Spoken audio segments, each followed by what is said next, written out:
Chers amis, nous nous retrouvons pour cette 9e séance de notre équipe de réflexion missionnaire. Cette semaine, nous allons suivre Jésus à travers le chapitre 5 de Saint Matthieu. Ce chapitre, il est composé de cette manière.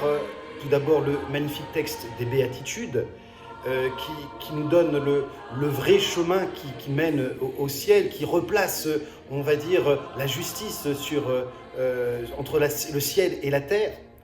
Ensuite, nous avons Jésus qui parle à ses apôtres et à ses disciples en disant « Vous êtes le sel de la terre, vous êtes la lumière du monde ». Et puis vient donc l'application de la véritable justice de Dieu, donc à travers les 10 commandements de Moïse. Il en reprend quelques-uns pour nous montrer jusqu'où le chrétien doit aller lorsqu'on veut le suivre jusqu'à la perfection. C'est-à-dire que nous devons appliquer l'amour jusqu'au bout, comme lui nous l'a montré.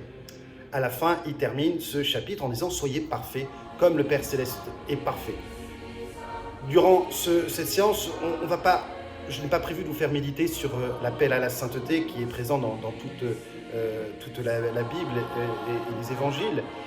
Mais tout simplement, nous allons voir quelques petits textes du pape François, du pape Benoît XVI et un petit témoignage. Je n'ai pas voulu cette semaine vous mettre trop de textes parce que certains parmi vous me disent que de temps en temps j'en mets un petit peu trop et qu'ils n'ont pas le temps de tout lire et je préfère en mettre un petit peu moins. Et je vous ai prévu un tout petit témoignage d'une mère de famille qui justement raconte un peu son itinéraire avec le bon Dieu et sa vie de prière, le cadeau que le Seigneur a pu faire.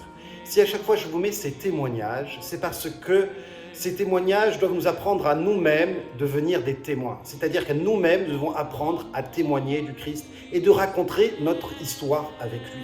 C'est tout cela l'intérêt de tous ces témoignages que je vous mets à chaque fois de personnes qui racontent ce que Dieu a fait dans leur vie. Et il intervient dans chacune de notre vie. On n'a pas besoin que ça soit quelque chose d'extraordinaire. Il suffit que nous puissions le prier, lui demander des choses, vivre avec lui et forcément qu'il y ait des choses qui se passent. Lorsque nous vivons avec le Seigneur, notre vie est différente. Et c'est cela que j'essaye de vous faire prendre conscience en regardant ces vidéos de témoignages pour que vous-même vous puissiez vous positionner en disant « Mais qu'est-ce que moi je vais pouvoir raconter ?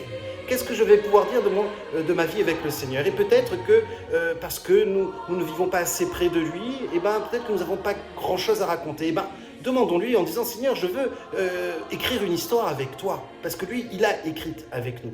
Et lui, il pourrait témoigner de tout ce qu'il fait dans notre existence. Voilà, donc regardez à chaque fois ces vidéos en essayant de vous projeter en disant « Mais qu'est-ce que moi je pourrais raconter ?» Si on me demande mon expérience avec le Seigneur, qu'est-ce que je pourrais dire ? Je vous souhaite à tous un bon travail et une bonne semaine.